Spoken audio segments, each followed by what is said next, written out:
Good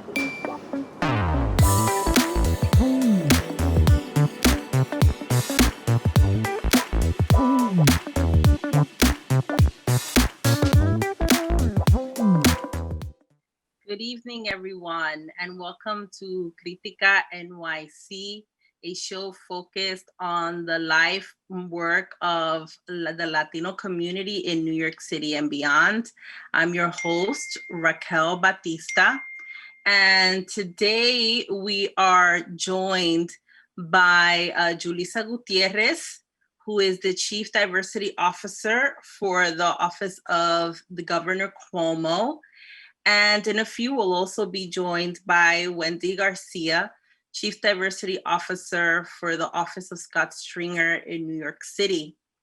And, today is an interesting day. We are 1 week away from Election Day on November 3rd.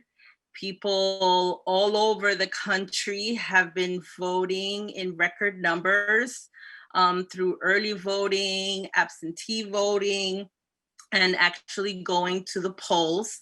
I myself have been doing election protection work to make sure that the Latino vote is counted. And so I just want to encourage everyone, if you are a US citizen and you are registered to vote, to make sure you come out and vote.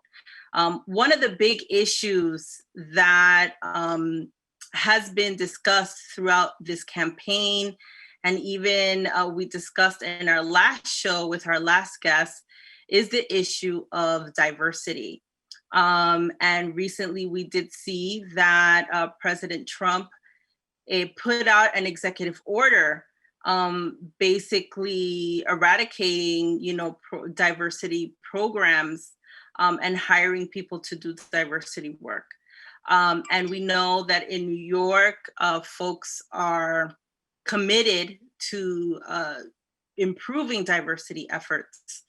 And so I'm really happy that we have two chief diversity officers, both Latinas, that are really doing incredible work at the state and at the city level to really begin to really work on assuring that diverse communities like the Latino community, like the Black community, like women are represented in the various programs that the city and the state has.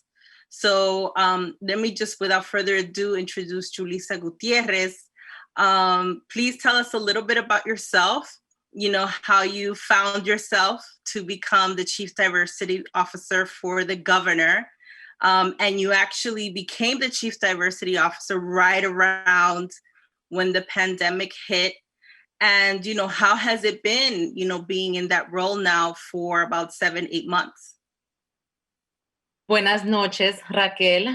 Muchas gracias. Thank you so much for inviting me and to the Manhattan Neighborhood Network for this great forum that you're providing for us Latinos. I'm excited to join you. I've met you at the start of, I would say, my New York City civic engagement,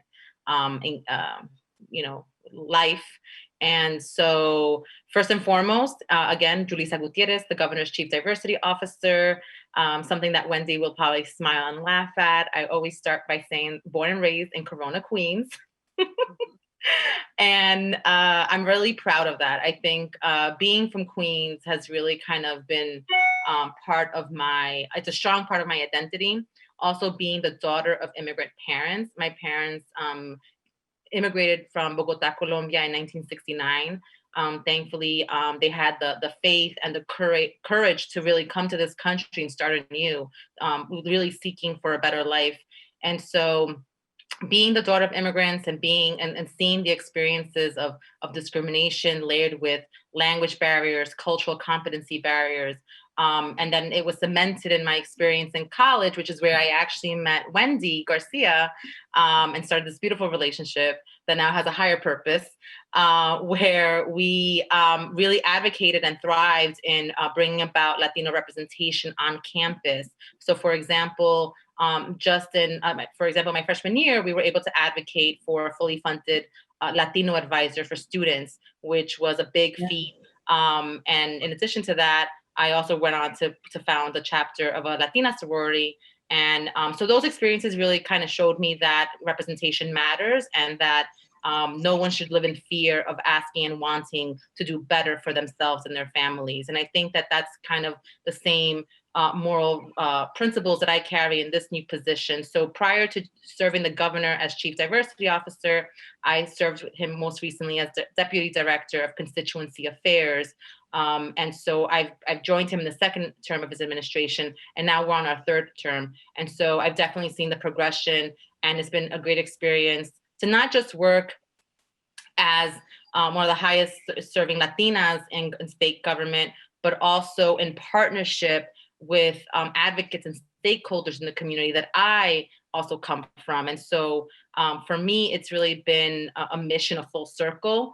And so not only am I charged now to to provide guidance and counsel on the state's workforce that comprises about 180,000 workers across the state on terms of workforce diversity and inclusion, but also seeking opportunities from policy to program management, program development, to increase the participation of women, people of color, veterans, the people with disabilities, and so that they have an opportunity and access to all levels of state government, including the Minority Women Business Enterprise Program, that is really a first of its kind in the country, with the highest utilization rate. And so making sure that at this time that we're facing this pandemic, that we're here, we're listening. So again, thank you, Raquel, for this forum. And I think that through the conversation, I will relate to you some of the resources that we currently have. And this is not the end of a discussion, that we need to be doing these on a daily basis, because we learn something every day. And so I think that, even from this 1 hour conversation that we'll have, I'm sure I'll learn something and be able to take it with me to my office. Thank you so much, Julissa. I really appreciate it. Yes, I think that, this is a very important conversation to be had at this moment, since there are so many small businesses that are suffering. So many people are either no longer employed or underemployed. And a lot of people are really rethinking, right, what they're going to be doing with themselves, with their work, and, what opportunities there are with the state and with the city. I think, it is important for us to have this conversation in terms of what does it take to, get into that pool, to get into, get in contact with those folks who are providing opportunities for women and people of color in government. So that brings me to introducing everyone to my comadre, my good friend that lived across the street from me, Wendy García. She is the Chief Diversity Officer, the Office of Scott Stringer in New York City, and it is exciting. I'm really loving the fact that both of you guys have a long history, right? That this isn't something that just came out of the blue. We're friends in college, And we still have Raquel with us. This is really just incredible. But thank you, Wendy, and please, Wendy, introduce yourself, tell us about yourself, and I know that you had a very big win recently in the city. Yeah, definitely. So first, thank you, Raquel, for having us on your very cool, dynamic, wonderful show. So I'm super excited to be on, especially because I feel like this is like the Breakfast Club. It's like the trifecta of having two people that I love very much and being able to sort of share our experiences publicly, which is nice because we have a lot of great private moments in the middle of that. I'm wondering if, is it me or are we good? Okay. So just to talk a little bit about my work, as Raquel said, I am Wendy. I'm the Chief Diversity Officer over in the city of New York in the Comptroller's office. And I have the special, very much the privilege of sharing dynamic institutional knowledge with Julissa Gutierrez, who to me is the rock star of government, not because we shared a dorm together and because I've had the opportunity to eat all her fruits with beautiful syrup on it, which are fun facts about Julissa that you may not know. But outside of being a chief diversity officer, she makes really great sweets and breakfast in the morning. But besides that, as Julissa said, we really share. I would say like the one thing is that I share the same passion with Julissa for really dismantling, I think, racial inequities and gender inequities. I have the privilege of doing it for the city of New York. And that means that every year I'm charged with taking a look at the city's $21 billion budget and asking questions that sometimes do not make me the most popular person in the room. It means that I'm asking questions around the utilization of women and minorities when it comes to city procurement.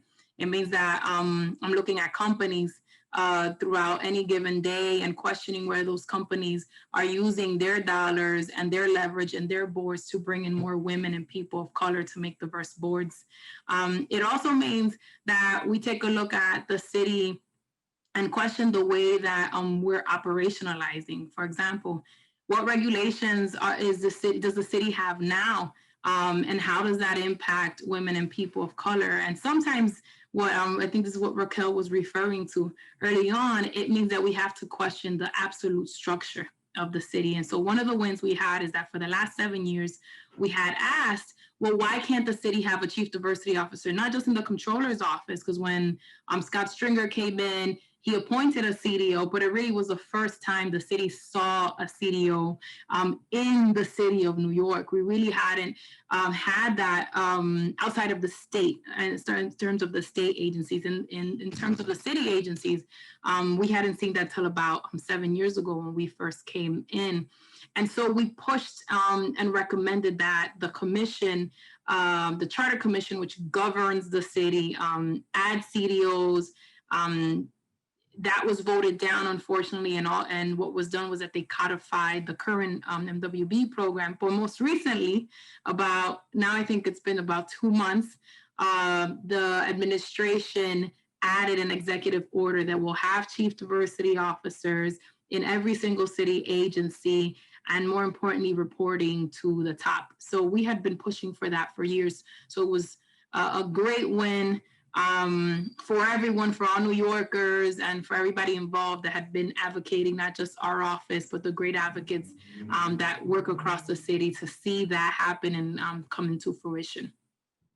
Congratulations, Wendy. I know that was really, fought hard for that and across the city. And now I'm also looking forward to seeing how that rolls out. So yeah, congrats. I'm good. Thank you. I think one of the items that I am most proud of is really the ability to see the industry move so quickly, and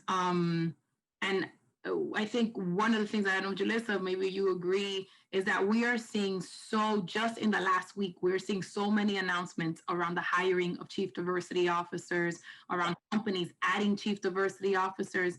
I mean, just this week, I saw that Prada hired a chief diversity officer. One of the largest software companies in the nation hired a chief diversity officer. We're also seeing the arts industry start rethinking and reimagining the way diversity and inclusion is coming in. So I wasn't sure, Julissa, if you also saw that same trend happening at the state level and at private companies as well. Yeah, no, definitely. I think that, the corporate sector is, far ahead of some of these efforts, that they've institutionalized them. I think at the state level, we're also doing that through my office, but also, working closely.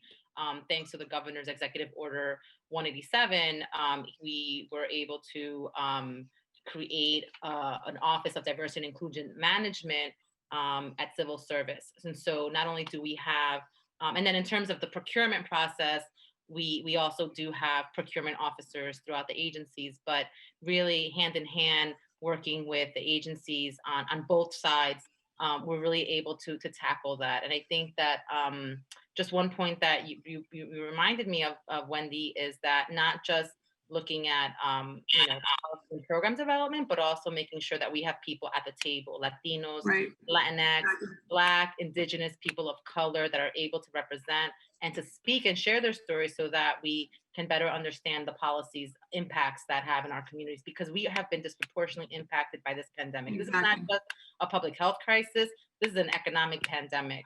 And we Latinas particularly are experiencing a disproportionate impact. I mean, I believe I read something, 1 out of every 4 women is leaving the workforce because of of what's happening and the responsibilities at home and how to juggle that. But I mean, we can also narrow that down to thinking about, our communities that have more than multiple families in one household, or that have non-traditional family structures. And so how are we reaching them, and how are we ensuring that not just for their safety of the health of the public's health and their own health, but also if our small businesses and our MWBs are suffering, so does our bottom line as a state in terms of the economy. Mm-hmm. Yes, ladies. So thank you so much for that. I really appreciate, you both sharing the information that you guys have at hand. I mean, definitely, I would like to hear a little bit more about, what things have really dramatically changed in terms of your roles, right? Once the pandemic hit, right? I'm sure you guys had a plan of how things were supposed to be happening, and then all of that kind of that slate got wiped clean. I definitely want to hear, how has that changed the vision of the work of what's happening at the state and at the city level? If we could start with Wendy. Yeah, I think it's also absolutely. There was absolutely a plan that was thrown out the garbage the minute COVID hit. But I think it was also the combination of the Black Lives Matter movement, also the combination of COVID, all of these things put together kind of really erupted and had everyone reimagining, including people who work in diversity, because I don't think we are sort of removed from that, on how are we doing our jobs correctly? Are we thinking about it in the right framing? And there was so much conversation around COVID and who it was impacting. And of course, the common thread is the systemic racism is real, whether it's COVID or you're talking about Black Lives Matter. So we all need to be focused on equity. And so I think what it did for, at least particularly in our office, is that we really ramped up when it came to engaging in response. When COVID hit, there were just technological differences from going to work directly to all of a sudden going into remote spaces. It also meant that the business owners that we were working with, who normally would have access to government, at least physically, no longer had that. Or maybe they didn't have access to a computer and couldn't get on a Zoom to get information. So we really had to rethink how we were going to get information out, not just about resources, whether it was funding for business owners of color who wanted to know about, where do I get a grant because my business was shut down, or it was boards who were thinking about, well, what are we going to do? What are we going to do now with the vendors that we're utilizing? We had to rethink the way we were managing government. And I think that really was the bigger umbrella that was hitting us and filtering it through the lens of diversity. I think one of the things we did is 2 weeks into it, we launched our MWBE University on steroids. And we did it 2 to 3 times a week for about 3 months, which was a lot of work. But what we focused on was having a multilingual workshops. We had over 12 to 14 different languages that we were offering at the same time. Actually, I'll tell you a fun story. One of the things we wanted to do was offer these workshops around how to get PIP funding, how to make sure that you get grants while your business was closed, particularly for women and people of color and for foreign-born New Yorkers. And of course, we only were familiar with Zoom because Zoom was sort of the place to go to. So we called Zoom and I'm like, I want to do simultaneous translation, but 14 different languages at the same time. They were like, we're still building that. So we had to actually talk to the head of Zoom to begin to build out a space to have simultaneous translation over the web. And for me, even though that was such a small moment, it spoke to so much to lack of access, not just on the corporate side, but items that we had never thought about before, which is how do you make sure that everyone gets the same access to information at the same time, no matter what language they speak, no matter where they're coming from. And it took us to talk to a company to start building out the software for that.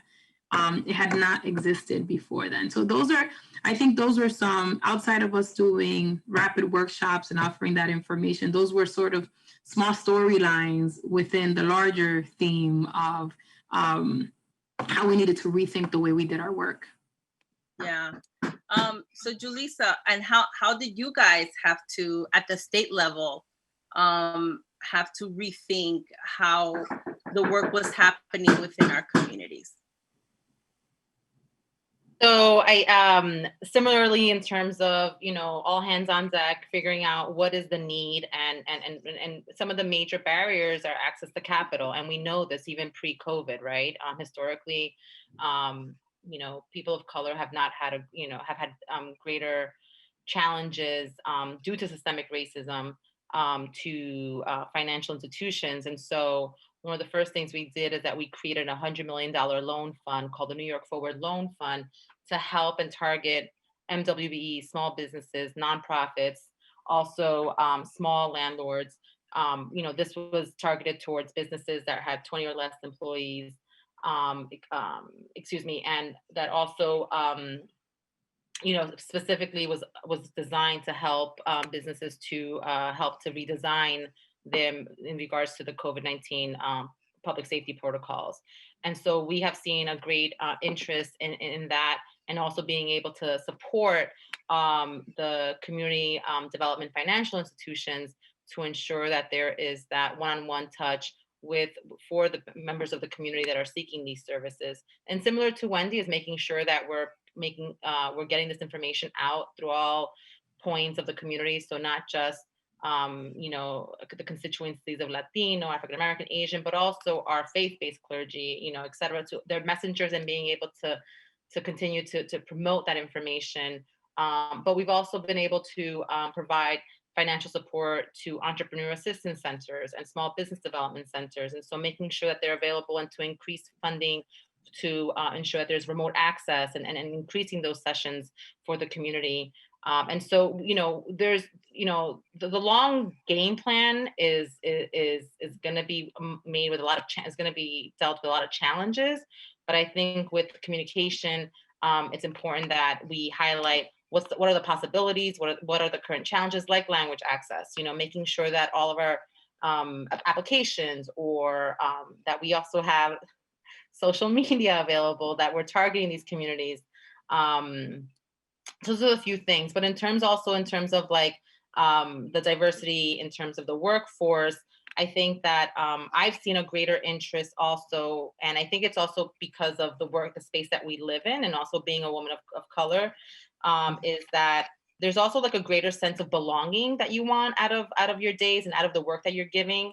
And so I think that, always remembering that diversity is a fact, and that inclusion is a behavior, but the real emotional outcome that you want from the work that you're doing every day is that clear sense of purpose, of work purpose, and a clear sense of belonging in that community. And so I think for me, it's been really about, holding space and holding community for those in the workforce, but also, at a time when we're all just also fatigued, and recognizing that, because this isn't easy. I mean, there's many people that are challenged, that are juggling so much more than just a job, and being mindful of that, I think that, would help to reset and recenter yourself. It's similar to the way that we've had to reimagine work and the workplace. I mean, I have definitely had to reimagine my work. You guys just saw my coworker come by and say hello to all of you. It definitely has been a challenge, especially with remote learning and having to work. I mean, you're really working double, triple, quadruple than I think what we would regularly work. But, just in terms of, these diversity efforts, I feel like, absolutely all of what has happened has shone a light on where we need to really focus in terms of increasing diversity efforts. I felt a bit frustrated, especially at the beginning of the pandemic. I felt like, Spanish speakers weren't really being addressed at one point. What were they doing to really, make sure that all of our diverse communities were really informed of what was happening? And I would have to say, yes, there's been huge improvements from the beginning to now. And I think that, it would be interesting to hear from you a little bit. I think as a small business owner, it was very difficult in navigating the whole financial aspect of getting the assistance, right? As a small business owner, what people qualified for, what people could get, it was a lot, and it still is. I definitely would want to hear a little bit about your thoughts on that and kind of what the future holds, in terms of sustained assistance for small businesses. Anyway, Julissa, you want to start? Sure. Yeah, you're right in terms of having to see what's ahead and what's sustainable.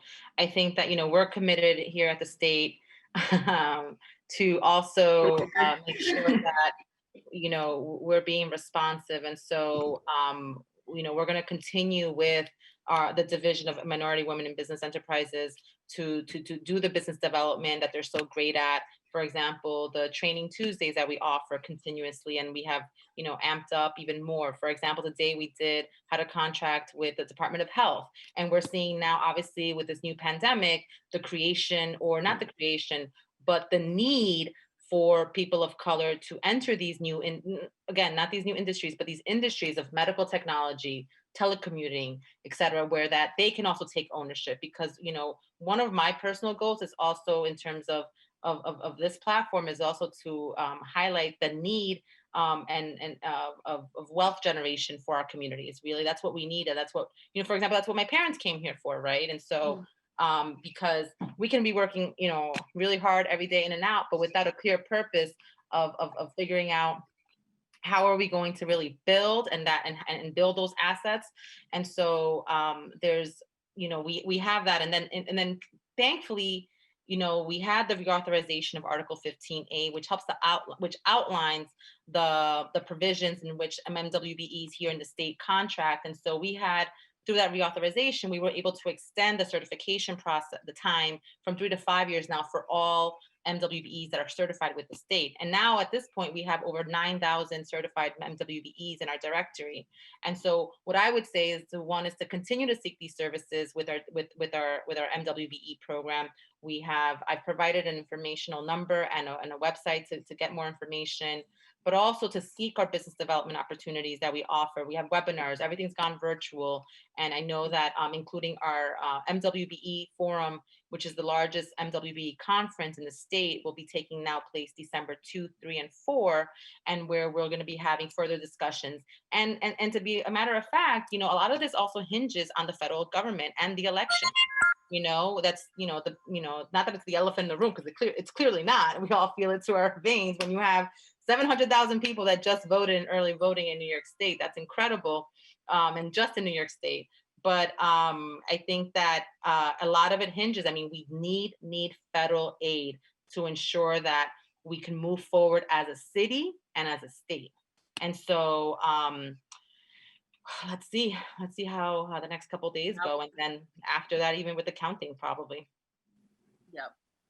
Wendy, you want to? Yeah, no, I couldn't agree more. I think, Raquel, to your point, we did a survey right in the middle of COVID, and we looked at about 500 women and minority-owned businesses to see what percentage of them had received contracts from the city of New York. And we were looking at about out of the 500 MWBEs that we asked them, did you compete for a contract? 62 said they were able to compete for a contract. And out of those 62, only 10 said they actually received. 62 people, not 62%, just 62. No, 62 people out of 500 people. And then only 10 of those said that they had potentially received a contract. So for us in the city, that number is a stark number because there are two things that are happening simultaneously. One, there's a lack of access happening from the side of government, meaning that the city isn't doing the work in ensuring that during the time of an emergency, while the procurement rules, by the way, were canceled, so there should have been less bureaucracy. We actually still saw a gap increasing instead of decreasing. The other item that we saw, to your point, Raquel, is that of the 500 WBs that we surveyed, 95% of them didn't even get access to private sector dollars.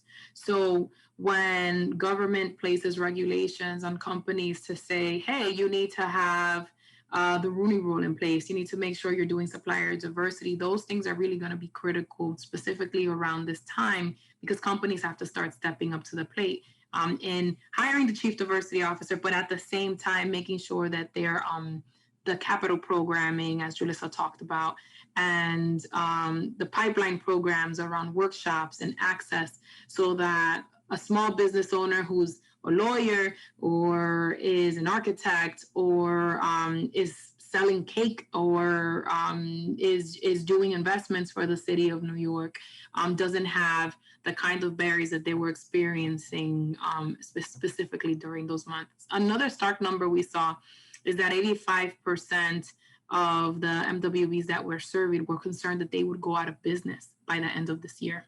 Mm-hmm. So we saw that as a huge red flag on what we all have to address as a government, as a city. And so one of the things that we did in our office is that we sent a letter to the mayor that moving forward, we, at the time of registration, we're going to be collecting the evidence and asking every agency to give us evidence on how they came up with their MWB goals. We want to know what plan they had to expand MWBE. And we also want to know if they didn't have a goal, we want to know why.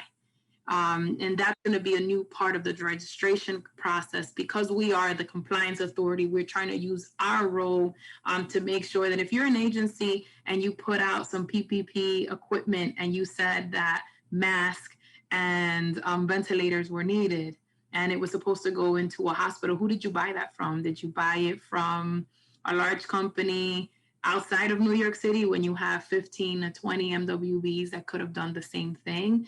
And so we just want to make sure that in terms of our office, that we're doing the compliance work so that if there is an agency that is not adhering to the MWBE goals, that contract is sent back, reanalyzed and redone, and they come back with the right way of doing things.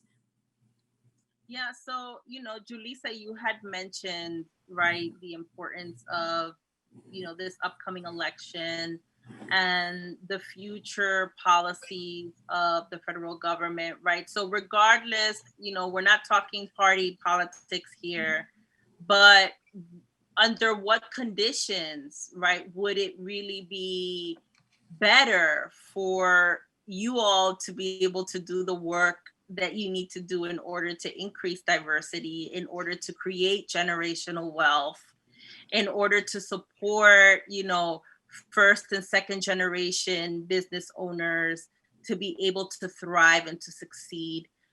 What would it take, right, in order for that to really happen? I think the first thing on the list there again is the federal aid that's needed, and I think that we just need access to funding so that at the state we're already facing a state deficit, and every year we do, but it's been enlarged because of the pandemic. So I think that that's one thing in terms of more federal funds. But in addition to that, I think more public-private partnerships so that we can support each other and work with. For example, we just launched Empire State Digital, which is partnering up with leading e-commerce like Shopify and Etsy and Square, so that, you know, as folks and more small businesses need to, you know, reimagine their marketplace into the into a digital world, they have these opportunities and grants, and not just, you know, and they're getting it directly from these corporations that are experts in these fields, and not only getting counseling but technical assistance, and also even some discounted planning prices. So so I think in terms of the public-private partnerships is a good way to think about it too. And I'm also thinking of that too, because in terms of D&I work, diversity, equity, and inclusion work, in terms of like a workforce management perspective, there's also a lot to learn from the corporate sector, I believe. And so I think that, you know, there's oftentimes more investment because of the, you know, they don't have, corporations are profit makers, and so they might not be so tied up in budgets like as us. I'm sure they are, but in terms of the state where we're managing so much more, I think that we can lean on them and figure out ways that we can help each other. And then secondly, I think that you know, continue to do the things that we're doing as a community, right? Where, you know, for example, you know, born and raised in Corona, I was during I was living in Corona during the pandemic with my parents and taking care of them, and I saw how community came together. There were mutual aid associations that were coming together and helping the community, you know, partnering up, for example, the Mets with the nonprofit NICE that I sit on the board for 10 years, and seeing, you know, they're neighbors technically on Roosevelt Avenue, but they haven't connected. This is the perfect time to do that, you know? And so how do we make these new partnerships happen? And you just have to be creative and think about that they're not that far away. They're oftentimes right around us. And so that's what I've seen. And I think that we're going to continue to need that along with everything else. And I know that seeing, you know, I'm here and committed to this work, and I know that Wendy is as well. So I think we just need to be having more of these, again, conversations, but also suggestions. And this is the perfect time to be doing that in terms of my office. And as we prepare for, we're already in November, a few days away from November, you know, come January, you know, we'll be laying out our state of the state priorities. And so look forward to that. Yeah, you know, I really want to say that, you know, honestly, I'm scared, right? I'm scared of, you know, currently we have in the federal administration, you know, certain policies that have been put out to really discourage diversity, equity, and inclusion, right? Because there's this thinking that I guess we no longer need to do it. You know, people are thriving, everyone is equal, right? I mean, but you know, we understand that that's not necessarily true. That's not what's happening in our communities. You know, how do you kind of, you know, I don't know if I'm maybe asking the right question, but I just feel like, how do you kind of get over that hump of that fear? Yeah, I think I know. I think I see where you're heading. I think will corporations start not doing that work right now that they're seeing these policies come from the federal government? Now that the Supreme Court is going to be changing, and most probably the decisions around issues like affirmative action and things like that could be changed, right? Yes, and I think I mean you I think you're closer to that, right? I mean, because you've worked so much and so diligently in that space, Raquel. But I do think there's some things that we still can be aware of. There's a lot of not as sexy policies that do not come out in the news a lot that my team gets to sort of hone in and look at that can still use some saving. And I think if people just don't know about it as much, as a great report that's done by the House Committee on the diversity of banks and the oversight of banks, which, as you know, is independent it's overseen by it's not like the president has some direct oversight. It is through the Congressional Committee. And if you look at this report, you'll see that they're reporting that 80% of the leadership of banks across the nation, they looked at 42 banks, are white males, that that the boards are also lacking diversity.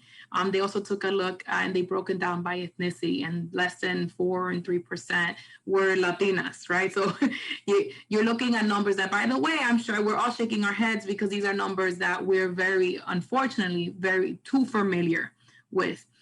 But what they also have attached to in that report are multiple acts, House acts that are pending, that have been sort of sitting for the Senate to approve, to move that forward. So I call these like bureaucratic, regulatory, non-sexy, but they are very sexy, which is adding transparency to when banks are doing hiring practice and reporting that to the Congressional Committee. We should be looking at that. We should be pushing our Congress members to push for more transparency, specifically on the private sector side, where we do have lots of control over that. They do deal with race and do deal with gender equity. You're talking about pay equity and closing that pay equity gap. There's also a bill on the floor now through a few Congress members signed, I believe it's, I'm not sure if it's through one of the congressional caucuses, that is also pushing for racial equity on the floor through corporate companies. And then there's a few that are dealing with codifying the current minority and women-owned program that is at the federal level. All of these play a role in the sustainability of resources at the federal level. Would it increase? I mean, I'm not psychic. I don't know what will happen after these next couple of weeks. But if those acts are in, and if we have a Senate that passes it, we could have a chance in it, at the very least, at keeping a foundation grounded in a place that we can move it to the next level. They don't get as much attention as some other acts, which I think are absolutely important, but I still do think there is lots of space to make a difference and to make a push. And I, like you, Raquel, am also, because that's very normal. You can't be a woman of color and not be scared at this time. I mean, these are really trying times. But there are some nice nuggets that are still that we can still push for. I do think, just to add one more item, that, and I know we're not talking about we're bipartisan here, but I would encourage for all the viewers to take a look at, there is a federal regulation that's being looked at to be removed, and it's to remove the concept of race out of the way the federal government does its work. If the concept of race is removed as a non-discriminatory space, meaning the argument would be that the Supreme Court says something like, race is not a determinant that happens as a long-term, and because it's not part of long-term, it's not detrimentally long-term, they could remove it. If they remove it, then programs fall with it. So those are some of the small things that we're watching the federal government do, and that they are trying to remove those types of terminology. And that's when we should be, I mean, those are the things we need to be focused on and highlighting and making sure that we fight for that, because that's where, that's the bread in the pudding. Yeah. And I also, bread, I don't know if I said that right. we got it. No, I mean, I'm equally anxious, and nowadays it's like high anxiety, is it chronic stress and high anxiety levels? It's like the norm, unfortunately. But I also take I'm also grateful, really grateful for all, especially the women of color who are stepping up and running for office, and who are winning. Again, I would have never have thought at 12 years old that today, at my age, I would have 3 Latinas who look like me, who represent Corona Queens. you know, and that are younger than me. And I would never have guessed that at all, particularly in the neighborhood that I grew up in, and the division, that the racial and ethnic division that there was at one point. And so we're seeing that even in the city level, you know, next year, the 21 and 21 goals that, you know, that with the initiative of 21 of women running. So I'm really grateful. And I think that this is really waking up. This is a once in a generation opportunity, as I think we all agree. And that not only, you know, these are not surprises, like you said, that these, you know, the disparate impacts that are having against our community, they're not new. We've all felt them, we've seen them, we've grown up with them. But this is a prime time to make sure that we're making some real change about it. And so again, I'm just grateful for those that are stepping up and taking leadership and really owning it, because it's a whole new generation. And there's, you know, with it also comes other divides, right? You have a digital divide. And also nowadays, we also have to make sure that we're looking at policies and programs through an intersectional lens, you know, of race and gender.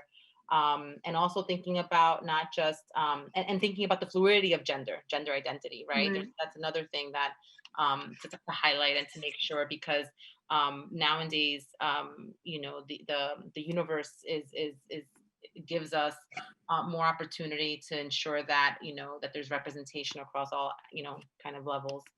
But so I'm really grateful for those that are stepping up, and I want to thank them. And again, as well, not to mention our essential workers that again are disproportionately impacted, because most of them are women and women of color. And so I think that a big issue that in terms of when you talk about sustainability is childcare. You know, what are we doing to ensure that we can go back to the workplace, and we can make sure that our essential workers have a safe place to drop off their kids. So, you know, we at the state level have made funding available to childcare providers through the CARES Act funding that we received. And so that's really critical. And I think that, you know, you two as mothers, and one that hopes to be a mother one day will, you know, that childcare is key. I mean, you know, the reason why I think that I was able to do what I was able to do was because of my grandmother. She was there throughout my upbringing, and without her, I wouldn't have been able to do the many things that I did. Yeah. So why don't you guys both share like some specific resources that our viewers, especially for folks who are either starting a business or have an ongoing business, but have never even considered becoming a certified MWBE with the city and the state. If you can just, you know, talk to us a little bit about that, what steps people need to take, what they need to do in order to start moving in that direction. Wendy, you want to start with that? Yeah, absolutely. It's not all doom and gloom. There are lots and lots of wonderful opportunities out there. We just like to be, of course, positive and realistic about what the world looks like. So for those of you listening and you want to do business with the city, we very much encourage you to do so. One of the first things you should consider doing is becoming an MWB certified entity. Just because you are a woman or a minority does not mean that you are a certified business automatically. So you do have to go through a certification process with documents. I know a lot of people are like, well, I am, so therefore I am. It doesn't work like that in city government. There is some paperwork that you have to do. I do recommend that you get certified with the City of New York. The nice thing, and Julissa will talk about this, is that when you get certified with the City of New York, there is a nice fast track that you can fast track it up to the state. That way you can get both, which is ideal. When you get certified with the City of New York, it means that you are eligible to qualify for RFPs that have goals based on ethnicity or an industry. That means that if a solicitation comes out in the City of New York and it has a 20% goal for MWBEs, that only those MWBEs, only those businesses that are certified with the City of New York can apply, can compete. It really can compete for that goal. So just to be super clear, what it doesn't mean that just because you're certified, you're going to get a contract. It doesn't mean that just because you're certified, you will have an automatic set aside in the city of New York. The city of New York is a goal-based program. Unfortunately, I don't agree with it. I believe in set asides and requirements and mandates. But as of right now, the city of New York has a goal-based program. That means if you talk to an agency, they could or could not have a goal. That is the main reason why out of the Comptroller's office, we're doing compliance measures around that. And we announced it about 2 months ago, because when we were looking at the numbers across the board, we saw that some agencies were doing really good and they were doing over 50% of their procurements with women and minorities. And then we saw some agencies that had less than 1%. So in the same city, 2 different agencies, 2 different worlds. And so we wanted to make sure that we were part of the process of helping streamline that, getting more agencies into the A grade. And for all of you, that means that you're going to have access when you get certified to capacity building programs, to capital dollars, which is really important for the city, which is a little different from the state. And I think Julissa will talk about that. It means when you apply and you compete and you receive a contract, there will be an opportunity to also apply for capital dollars during the time you receive, if you receive that contract. That allows you to compete and also, of course, not go out of business waiting for the city to pay you, which is a nice uptick. What website should folks look to? Yes. So if you want to apply to be a business owner, the first thing you should go to is the Mayor's Office of Contracts. That's just to be a business owner. And you want to make sure you get a Vendex number, which is number one priority. Their second step is you're going to Google the New York City Department of Small Business Services. And that is to get certified as a woman and minority-owned businesses. Those are 2 different agencies. So you can do that simultaneously or one after the other. And then what I would recommend is that if you don't remember anything I said today, and you're like, wait, what did she say? I forgot to write it down. I'm dealing with the kids. That's totally fine. You can email me. I'm at diversity@comptroller.nyc.gov. And I have a team that's dedicated to doing a market analysis for MWBEs. We will provide for you who is your competition. We'll outline for you what your next steps are. We'll do an overview for you on who are the best agencies that you should reach out to based on the market that you're in. And then we will recommend some important people that you should talk to, and we will introduce you to them as well. So. Excellent, Wendy. Thank you so much. And now, Julissa, so where do we go if we want to become an MWBE with New York State? Yeah, so I provided a specific website for MWB certification, but you can also just simply go to esd.ny.gov, where you will see information not just on MWBE, but MWBE COVID-related resources, including a listing of grants and other loans that we know of that are would be helpful to small businesses and MWBEs that want to peruse that to highlight to see if there's any opportunities there for them. But similarly to what Wendy shared in terms of certifying yourself as an MWBE with the state, similar benefits of certification are that you have contracting opportunities with all of New York State agencies and authorities. And there's a plethora of them, over 100 agencies and authorities.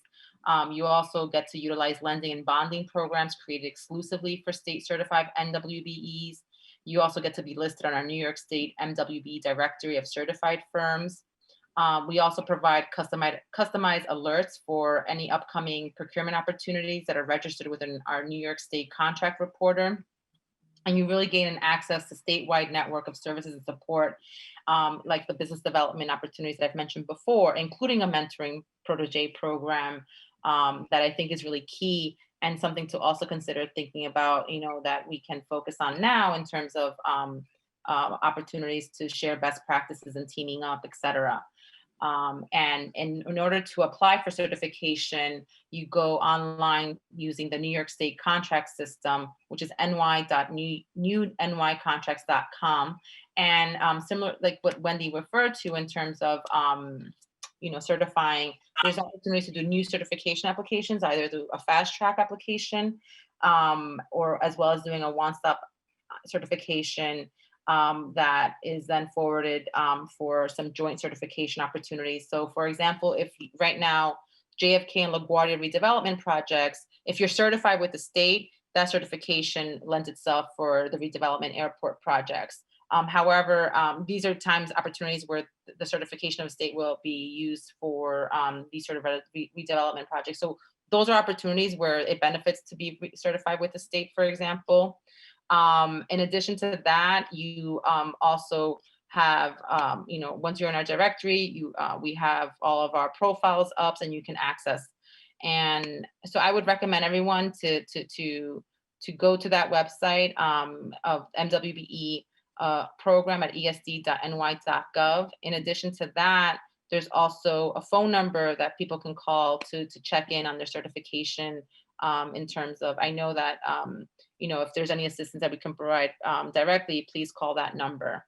So just a brief overview. Thank you so much, Julissa. Thank you so much, Wendy. And I do really want to encourage our viewers who are out there, if you're a small business owner or you're looking to, do your own thing, you're going to either be providing products or professional service, I really highly encourage you to become an MWBE. I myself became certified with the city and with the state with the help of my two friends that are here with us. And so, I just really want to encourage you to take that leap, right? If 2020 has shown us anything, is to take that leap and, bet on yourself, because that's the best bet you ever have. So thank you again for both of you for joining us today, these two powerhouse Latinas at the city and the state level who are really doing incredible work. I want to thank again Manhattan Neighborhood Network, El Barrio Firehouse, for all of their support in making Critica NYC happen on Manhattan Neighborhood Network. I'd like to thank Zenaida Mendez, our executive producer, Freddie Pinto, our studio manager, and all of the staff at Manhattan Neighborhood Network. And again, thank you so much, all of you, for all the work that you guys have been putting. I know you guys put in a lot of time to make sure that, our city and our state, thrives and continues to push forward. And I really appreciate all that you guys do for us. So thank you so much for your time. Gracias, Raquel.